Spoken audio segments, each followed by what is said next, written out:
What is up on a Thursday night? And man, we've got a lot to get to. Welcome into the bar.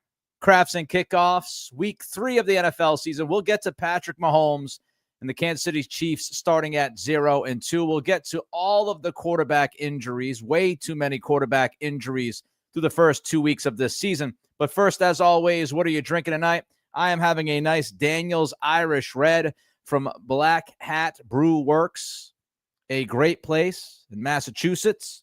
So this is a Daniels Irish Red, and there's the can. A little sideways. There we go. Daniels Irish Red. Great stuff. Nice little red ale. 4.7 is the ABV. Let me know what you're drinking. But we start with Tom Brady. Tom Brady and this conflict of interest. This story got bigger on Monday night when, of course, you're watching Monday Night Football and we see video of Brady in the Las Vegas Raiders coaching box. And then we find out that Brady meets with Chip Kelly and Pete Carroll multiple times during the week. He meets with Kelly 2 to 3 times per week. He meets with Carroll, according to Carroll, regularly. And, of course, that all begs the question of the conflict of interest. Brady being in the coaching box for the Raiders while also doing the Fox gig on weekends on Sundays. And the NFL was forced to release a statement. And this was from ESPN. The NFL said Tuesday in a statement that Brady is, quote, prohibited from going to a team facility for practices or production meetings, unquote. But the former star quarterback is allowed to sit in the coach's booth, according to the league. It's not about where Brady can gather the info. It's gathering the info in the first place. Like the NFL comes out and says, oh, well, he can't be at the facility for practices or production meetings. That doesn't really matter. Wherever he's getting the information, it's all about gathering the information, not where he's getting it. NFL spokesman Brian McCarthy said in a statement, quote, there are no policies that prohibit an owner from sitting in the coach's booth or wearing a headset during a game. Brady was sitting in the booth in his capacity as a limited partner. Again, the NFL is picking and choosing here. It's not about Brady being a minority owner. Yes, if you're a minority owner, you should be allowed to have a headset on. We know that Jim Irsay, God rest his children, his daughter in particular, has been seen with a headset on the sidelines. We all get that ownership and minority owners, part of the ownership itself. Yeah, you can wear a headset. You can be in the coach's box. The trouble is that it's not about Brady being a minority owner. It's about him being a broadcaster and having access to coaches and players while also being a minority owner. The league continued to say all personnel sitting in the booth must abide by policies that prohibit the use of electronic devices other than league-issued equipment such as Microsoft Surface tablet for the sideline viewing system. How about the conversations Brady has with Pete Carroll? How about the conversations that he has with Chip Kelly? What about him watching film with his knowledge from calling games and talking to people with other teams? How about taking notes from his production meetings to the booth or to these conversations and meetings with Chip Kelly and or Pete Carroll? ESPN writes the NFL recently relaxed some of its restrictions for Brady in that role, including allowing him to take part in production meetings. He must take part in those meetings remotely, and he isn't allowed to attend practices. Again, that doesn't matter to me. The league said, quote, of course, as with any production meeting with broadcast teams, it's up to the club, coach, or players to determine what they say in those sessions. So the NFL is putting the onus on the teams. The NFL is not putting the onus. I got to have a drink to that. The NFL is not putting the onus to Tom Brady or on Tom Brady. They're not putting the onus on the Raiders. No. They're putting the onus on every other team. Brady broadcasts your team. It's up to you. It's up to you to tell Brady what you want to tell him. You can tell him a lot. You don't have to tell him much at all. So put the onus on the teams. Why is this even an option? And by the way, how does that help the broadcast? If I'm watching a game, I want the broadcaster who's calling the game to get as much information as possible. The fact that these teams are going to feel like they can't tell one of the broadcasters what's going on, that's an issue to me. As a viewer, Burt Breer also brought up a great point. Burt brought up, the fact that the intelligence, the information that Brady can gather on players for free agency, for trades, that's a major issue. If you're Tom Brady and you're going to these, these meetings and you're having these production meetings, whether you're doing it via Zoom or you're sitting at the actual facility, again, to me, that doesn't matter. You're gathering information about these players. And you can take that information about these players to free agency, to maybe making a trade. If you're Brady and you're talking to a team and somebody says something in passing about this guy being a headache, this guy's a pain in the ass, if that's the case, then Brady has that working knowledge as he can go back to the front office and say, well, I heard something about this guy when I was doing the game. To me, that's an issue. Burt Breer also brought up the idea of poaching assistant coaches. That's also an issue. Here's something insane. You ready for this? Tom Brady is calling the Dallas-Chicago game this week. He's got the Bears-Cowboys game. And then the Raiders play the Bears in week 4. I'll say it again. Brady's calling the Cowboys-Bears game this week. And then his Raiders play the Bears the following week. How is this even possible for the NFL to allow it? How? And by the way, Antonio Pierce trying to blow up this whole thing as the former Raiders coach. He was on Sirius XM. This is transcribed by Pro Football Talk.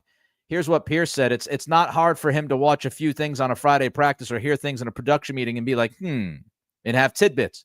And you'd be foolish enough to think that he's not going to share that with the Raiders because we had those conversations about certain things. Antonio Pierce is telling us that he had conversations with Brady and the rest of this Raiders organization. He had those conversations with Brady. And again, Brady can't go to the practice, but he's part of these production meetings.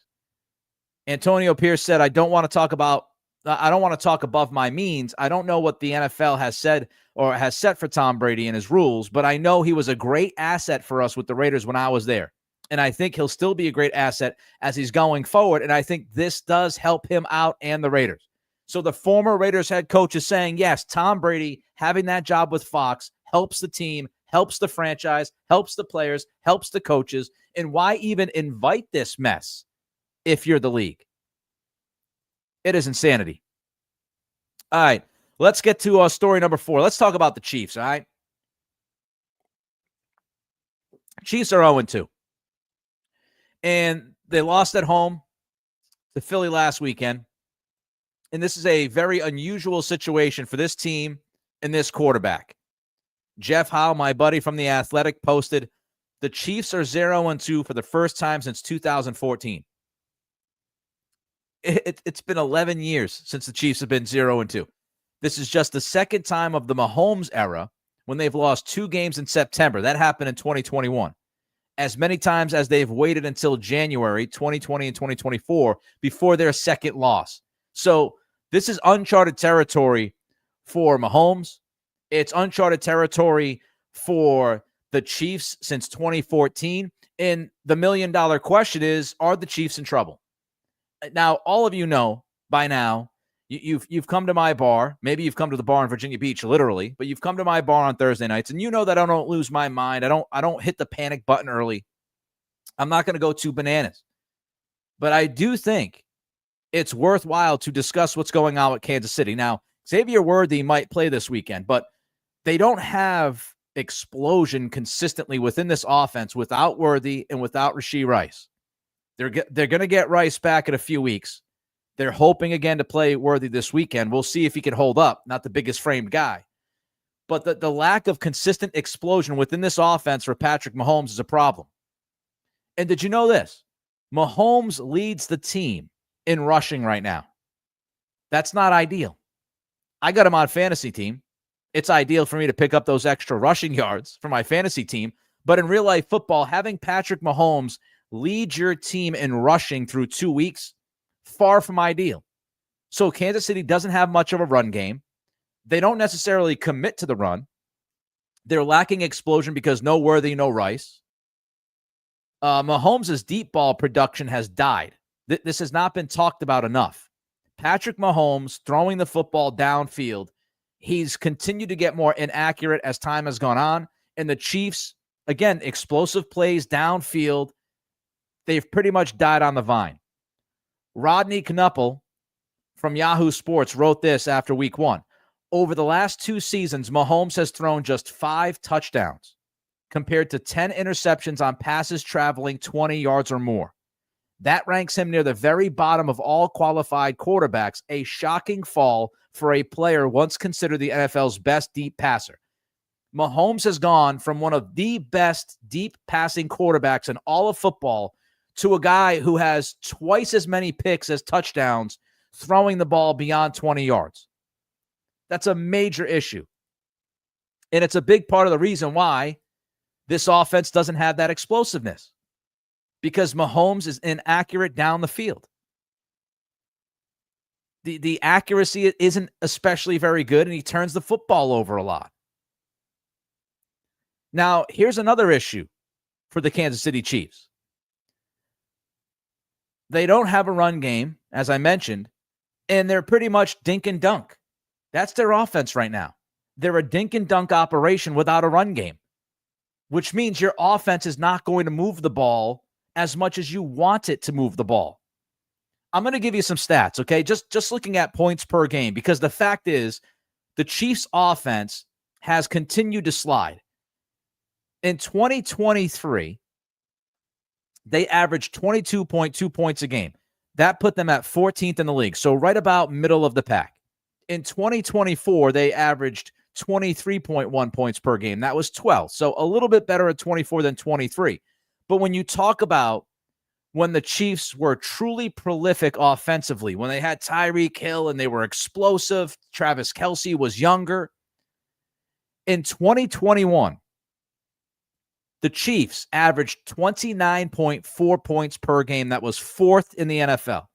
The following year, in 2022, they averaged 29.2 points per game, which was tops in the NFL. When the Chiefs were really going, were really ripping, they were scoring 29 points a game.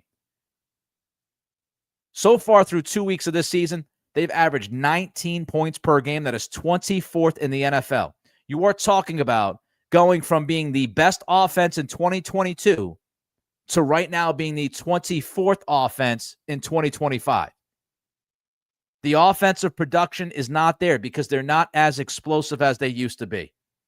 And that's an issue. All right, what are you drinking? Let me know. And tell your friends, tell your family, tell your fellow NFL fans that we rock this every Thursday night at 7 o'clock. What are you looking forward to in week 3? Throw it in as a comment. As you know, the likes, the comments, subscribe, all of that stuff helps. Keep hitting that thumbs up every time you see us.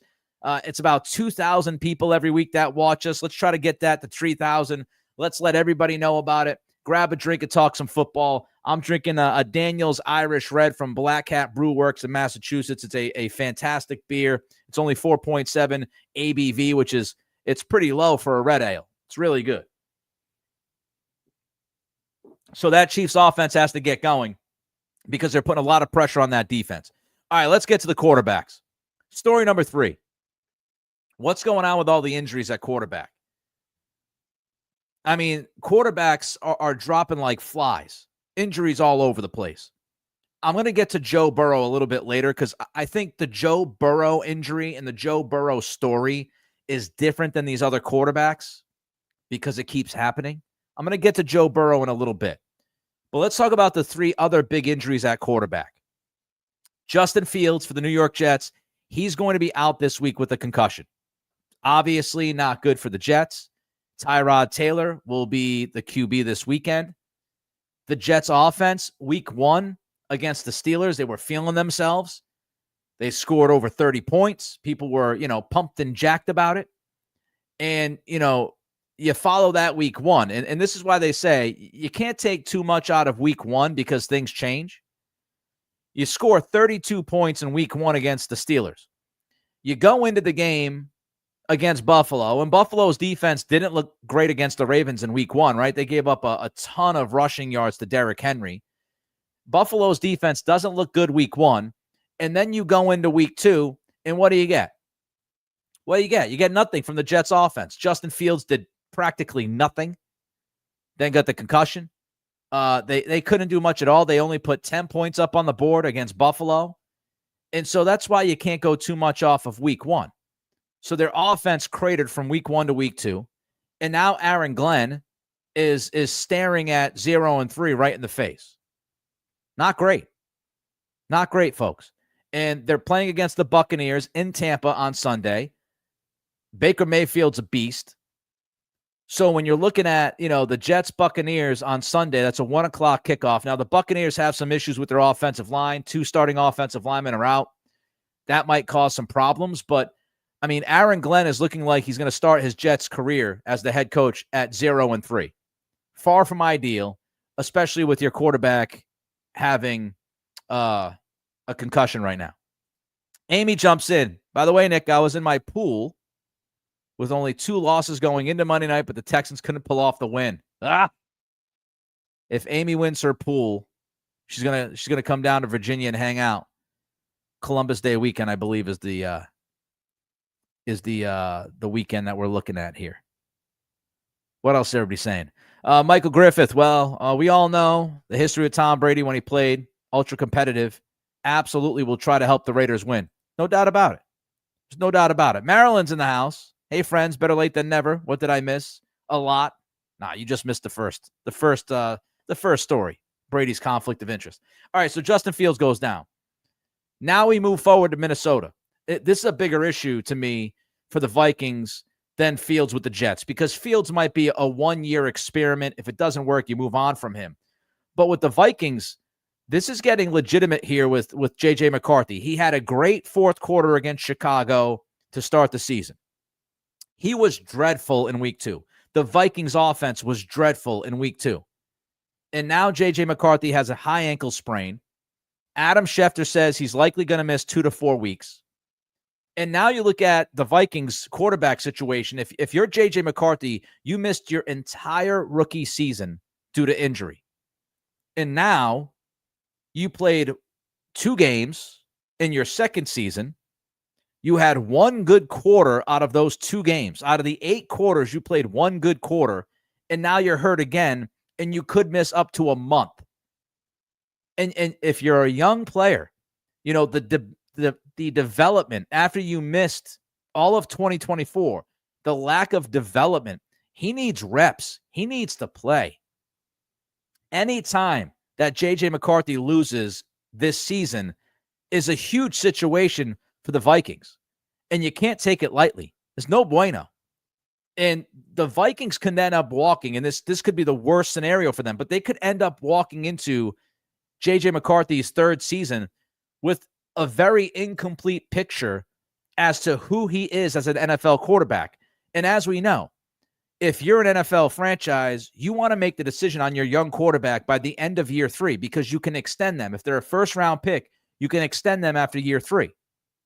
So all those guys from that draft class, Caleb Williams, Drake May, Michael Penix, J.J. McCarthy, Bo Nix, all those first-round picks from that 2024 draft class, you want to have a clear idea as to who that guy is by the end of the 2026 season. And so you're going to have an incomplete picture if you're Minnesota about who J.J. McCarthy is, and I'm not sure you're going to be super comfortable giving him a contract extension after his 3rd season. And you also have to wonder, will Minnesota look at this and say, well, we got to go out and find another quarterback because we can't trust him to stay healthy. We'll see, when he gets back, we'll see if he can stay healthy. But some big questions in Minnesota about J.J. McCarthy and their quarterback position. And then we get to Washington and Jayden Daniels. He's got a knee sprain. Dan Quinn came out and said that Daniels will not practice until at least Friday at the earliest. And if I'm Washington, I would say it's better to rest Jayden Daniels for a week or 2. Make sure he's healthy. Don't put him out there when he's compromised physically. We know how much Daniels can utilize his legs. You can't risk it. Be cautious. We know he's not the biggest framed guy, and he runs an awful lot. So I would err on the side of caution if I were the Commanders, and I would say we're going to rest him at least this week. We might rest him 2 weeks because his penchant to run the football, his frame, And you got 2 games. I'm not telling you that Marcus Mariota is going to be able to win these games, but I will tell you, you've got 2 games coming up that, if you're the Commanders, you feel like you've got at least a chance. You play against Vegas, in Washington, and then you play at Atlanta. I will give the Falcons defense credit. They're playing better than I anticipated that they would. But you've got to be cautious with Jayden Daniels. You've got to be cautious. I expected the Commanders to take a step back this year. I said that a week or 2 ago on this very live stream. And, Daniels now being out for maybe a couple of weeks makes me feel even more bullish on that. So we'll see what happens. All right, story number 2. Don't forget to like, comment, and subscribe. Help grow this live stream, grow this podcast. Need your help to do that. Story number 2 is Joe Burrow. Oh, man. Joe Burrow is one of my favorite players in the entire NFL. I love everything about Joe Burrow. I love his personality. I love how he views the world. I love his swag, his curiosity. I love his game on the field. I think he's somebody that, really, really is a leader of a football team. I love Joe Burrow. But my goodness, the injuries are accumulating. Now, Burrow has a severe turf toe injury, including torn ligaments. He's going to have surgery, and he's going to be out for 3 months. Before I continue, thank you, Anonymous, for the $20 super chat. I appreciate you. He says, really enjoy, or she says, it's Anonymous, really enjoy C&K before Thursday Night Football. Well, thank you. I'm glad that you enjoy it, and can't thank you enough for that super chat. So surgery for Burrow, out at least 3 months. And here's the problem. This is the third significant injury in 6 years for Burrow. Third one.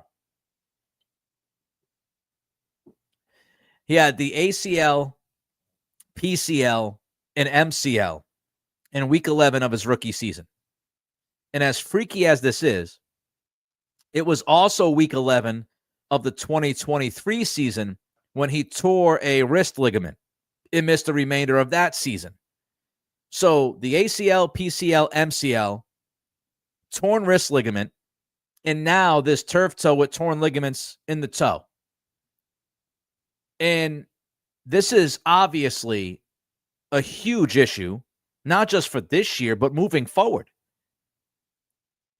I don't know how people feel about the whole injury-prone thing. It's not like Joe Burrow's trying to get injured, but he gets injured a lot.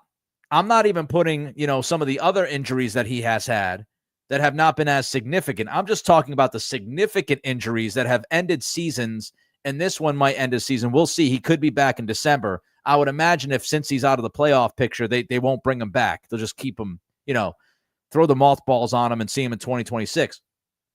So it's an issue, number one, because Burrow hasn't been able to stay healthy. He just hasn't been able to stay healthy. But the other issue is Cincinnati's handling of the offensive line has been incomprehensible and irresponsible. It has been brutal. Adam Schefter posted via ESPN Research the Bengals pass pro ranks since drafting Burrow. There are 32 teams in the NFL, folks. In 2020, Joe Burrow's rookie season, pass pro ranking for the Cincinnati offensive line was 29th in the league. In 2021, and I remind you, Joe Burrow in his rookie season, your pass protection was ranked 29th in the league. He blows out his ACL, PCL, and MCL. You would think that Cincinnati would throw every single cent they could towards the offensive line to protect their franchise. You would expect that the Cincinnati offensive line pass protection ranking would be better in 2021 than it was in 2020. Well, it wasn't. They went from 29th to 30th. You would think if you were Cincinnati and you saw Joe Burrow tear his ACL, MCL, and PCL, and you actually got worse in pass protection from 2020 to 2021, you would think in 2022, you would throw every single cent you could at the offensive line to get better. Well, guess what? It didn't get better. 29th to 30th, and then they stayed at 30th in 2022. Now, Rinse and repeat. Because in 2023, they were ranked 27th. Last year, they had the worst ranked offensive line in pass protection. They were 32nd in the league. And 2 weeks in, they are 28th. Since Joe Burrow has been drafted by the Cincinnati Bengals, they have not had an offensive line ranked in pass protection better than 27th. That is malpractice. That is awful management. I have no idea how Cincinnati could have one of the best quarterbacks. You could argue he was the best quarterback in football last year, and I know what Josh Allen and Lamar Jackson did. You could have that debate. It is crazy that you could have one of the best quarterbacks in all of football and just continue to make the same mistake over and over and over again and fail to give that guy an offensive line that could protect him. That is nuts. What are you drinking? Have a sip of it. All right, let's get to story number one. And it has to do with tonight. So the Miami Dolphins are 0-2. They got beat by the Patriots last weekend in Miami. And now they have a short week against the Buffalo Bills. Miami's defense has stunk. Tua Tagovailoa has been incredibly inconsistent. The offense everything is 10 yards and in. They did have some explosive plays last week against the Patriots defense, which isn't breaking news because the Patriots defense gave up 9 plays of 20-plus yards against the Raiders in week 1. That's more of a Patriots issue than it is confidence in Miami's offense. Everything is 10 yards and in. They're undisciplined, lack of execution. They had 10 penalties against the Patriots. Defensively, they try to get super aggressive, and it backfires consistently. The Dolphins are a mess. They had a players-only meeting after the first week. I believe we talked about it last week. A players-only meeting after the first game is a terrible sign. The fact that you lost at home to the Patriots after the players' meeting is even a worse sign. And so now my question is, as we get ready for tonight's game in about 30 to 45 minutes, how bad does it have to be tonight for Mike McDaniel to be fired by tomorrow morning? I think it's a legitimate question. It's a reasonable question that has to be asked. How bad does it have to be for Miami tonight for McDaniel to be let go? Does he have to lose by 2 scores? Does he have to lose by 15-plus points? How bad does it have to be? Does it have to be humiliation? And I ask that because after tonight's game, the Dolphins will have an 11-day layoff. And usually if a team is going to let a coach go, they like to let the coach go when they have a layoff coming up, whether it's a bye week or you play on Thursday night. Because the next game for Miami, if you can believe this, is another primetime game. That's right. Get ready for the Jets and Dolphins on Monday Night Football a week from this coming Monday. Pumped and jacked about that one. But the Dolphins will have an 11-day layoff after this game. And I think if this game is not competitive tonight, if Buffalo runs through them, I would not be surprised whatsoever if Mike McDaniel is let go by the latest tomorrow afternoon. Would not be surprised. Anthony Weaver is the defensive coordinator. He got some head coaching interviews last offseason. And I think Miami's going to want to see what they have in Anthony Weaver if this continues. So I would not be, that's going to be the story. I mean, if the Dolphins beat the Bills, that's the story. But I would expect the Bills to win this game tonight. I'd be surprised if they didn't win this game by double digits. And if they get up by 2 scores, 3 scores, I think Mike McDaniel could be gone by tomorrow. Because Miami doesn't have a bye until week 12. And if they start 0-3 and they get waxed tonight on Thursday Night Football, I just can't imagine them saying we're going to wait until week 12 to see how this plays out. I think if they lose by a couple of scores, if they lose by double digits, I would not be surprised that McDaniel's gone. Anthony Weaver is named interim head coach, and they see if the Weaver thing works out. Would not be surprised whatsoever. Terry Grant jumps in with a $50 super chat. Terry is a known Aaron Rodgers, I don't want to say hater, disliker. Not a fan of Aaron Rodgers. Terry is not a fan of Aaron Rodgers. So she's hoping Rodgers loses on Sunday. And of course, it would be a double dip for Terry because she would get to see Rodgers lose and she would get to see her Patriots win. So you can check out my Patriots preview. I released it about 2 hours ago. Locked On Patriots. Deep dive into Patriots Steelers. I give my prediction at the end of the episode. So I know you check that out. And Terry, can't say enough about your generosity. Thank you for the $50 super chat. Thank you so much for that. And Terry says, no, she's a hater. Fair enough. All right, everybody. Have one last drink. Here we go. One last sip. Enjoy Thursday Night Football. Don't forget to like, comment, and subscribe. Tell your friends, tell your family, tell your fellow NFL fans what we're doing here every Thursday night. We go live at 7 p.m. on YouTube. Enjoy the football this weekend. Be safe. Have some fun. And we will all catch up next week, Thursday night, 7 o'clock, right here on Crafts and Kickoffs.